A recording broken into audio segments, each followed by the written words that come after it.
Hello everyone, I hope all are feeling well. जो भी जाओगे वीडियो होंगे। और इस वीडियो में हम लोग LGM-30 मिंटमैन के बारे में देखेंगे। LGM-30 मिंटमैन एक अमेरिकी भूमि आधारित अंतर महाद्वीपीय बैलिस्टिक मिसाइल है जो वायुसेना ग्लोबल स्ट्राइक कमांड के साथ सेवा में 2024 तक। LGM-30G संयुक्त राज्य अमेरिका में सेवा में एकमात्र भूमि आधारित ISBM है और ये ट्राइडेंट पनडुब्बी लॉन्च बैलिस्टिक मिसाइल और लंबी दूरी के रणनीतिक बमवर्षक द्वारा ले जाए जाने वाला परमाणु हथियारों के साथ अमेरिका परमाणु त्रिभुज के भूमि पैर का प्रतिनिधित्व करती है। प्रकार की बात करें तो अंतर महाद्वीपीय बैलिस्टिक मिसाइल है। उत्पत्ति का स्थान संयुक्त राज्य अमेरिका है। सेवा में आया मिंटमैन 1962 से 1969 में और मिंटमैन 2 आया 1965 से 1994 में, मिंटमैन 3 1970 में। उत्पादक जो है बोइंग है। इकाई लागत लगभग 7 करोड़ अमेरिकी डॉलर। इसके साथ ही अगर देखें यहाँ पे मिंटमैन का विकास 1950 के दशक के मध्य में शुरू हुआ, जब बुनियादी शोध ने संकेत दिया कि एक ठोस ईंधन रॉकेट मोटर लंबे समय तक लॉन्च करने के लिए तैयार रह सकता है। इसके विपरीत तरल ईंधन वाले रॉकेटों को लॉन्च से पहले ईंधन की आवश्यकता होती थी और इसलिए वे एक आश्चर्यजनक हमले में नष्ट हो सकते थे। मिसाइल का नाम अमेरिकी क्रांतिकारी युद्ध के औपनिवेशिक मिंटमैन के लिए रखा गया था, जो कम समय में लड़ने के लिए तैयार हो सकते थे। मिंटमैन ने 1962 में एक निवारक हथियार के रूप में सेवा में प्रवेश किया, जो सोवियत शहरों को दूसरे हमले से मार सकता था। अगर अमेरिका पर हमला होता तो जवाबी हमला कर सकता था। हालांकि यूनाइटेड स्टेट्स नेवी पोलरिस ने विकास ने जो इसे भूमिका को संबंधित करता है। वायुसेना ने मिंटमैन को संशोधित करने की अनुमति दी, जिससे सोवियत मिसाइल साइलों सहित कठोर सैन्य लक्ष्यों पर हमला करने के लिए इसकी सटीकता में काफ़ी वृद्धि हुई। मिंटमैन 2 ने 1965 में अपनी सटीकता और उत्तरजीविता को बेहतर बनाने के लिए कई उन्नयन के साथ सेवा में प्रवेश किया, जो कि सोवियत संघ द्वारा विकसित की जा रही एंटी बैलिस्टिक मिसाइल प्रणाली के सामने था। 1970 में मिंटमैन 3 कई लक्ष्य पुनः प्रवेश वाहनों के साथ पहली तैनात ICBM बन गई। 2016 के बाद से उनके पास प्रत्येक मिसाइल में केवल एक ही वॉरहेड है, या तो W78 या W87।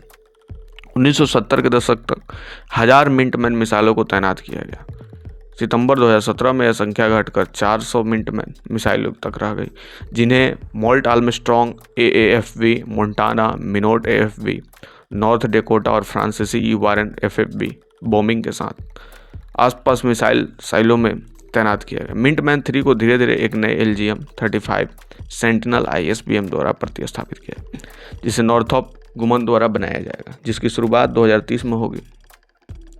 इतिहास की बात करें तो एडवर्ड हॉल और ठोस ईंधन। मिंटमैन का अस्तित्व काफ़ी हद तक वायुसेना के कर्नल एडवर्ड एन और हाल की दिन है, जिन्हें 1956 में जनरल बेनॉर्ड सरोवर ने पश्चिमी प्रभाग के ठोस ईंधन प्रणोदन प्रभाग का प्रभार दिया था, जिसे SM-65 एटलस और SGM-25A टाइटन ICBM के विकास का नेतृत्व करने के लिए बनाया गया था। ठोस ईंधन का इस्तेमाल करने से पहले ही कम दूरी के रॉकेट में किया जाता है। हाल ही के वरिष्ठ अधिकारी ठोस पदार्थों वाली छोटी और मध्यम दूरी की मिसाइलों में रुचि रखते थे, खासकर यूरोप में इस्तेमाल के लिए, जहां तेज प्रतिक्रिया समय उन हथियारों के लिए फायदा था जिन पर सोवियत विमानों द्वारा हमला किया जा सकता था। लेकिन हाल को यकीन था कि इनका इस्तेमाल 5500 नॉन टेक्निकल मिल एवं रेंज वाली एक सच्ची ISBM के लिए किया जा सकता है। आवश्यक ऊर्जा हासिल करने के लिए उस वर्ष हाल ने ओमोनियम परओलेट समग्र प्रणोदक के रूप में बोइंग और थियोकॉल में अनुसंधान को वित्तपोषित करना शुरू किया। यूके में विकसित एक अवधारणा को अपनाते हुए उन्होंने ईंधन के बड़े सिलेंडरों में डाला, जिसमें आंतरिक अक्ष के साथ एक तारे के आकार का छेद था। इस ईंधन को सिलेंडर की पूरी लंबाई के साथ जलने की अनुमति मिली, ना कि पहले के डिजाइन में सिर्फ अंत में। बढ़ी हुई जलने की दर का मतलब है कि बढ़ता हुआ थ्रस्ट।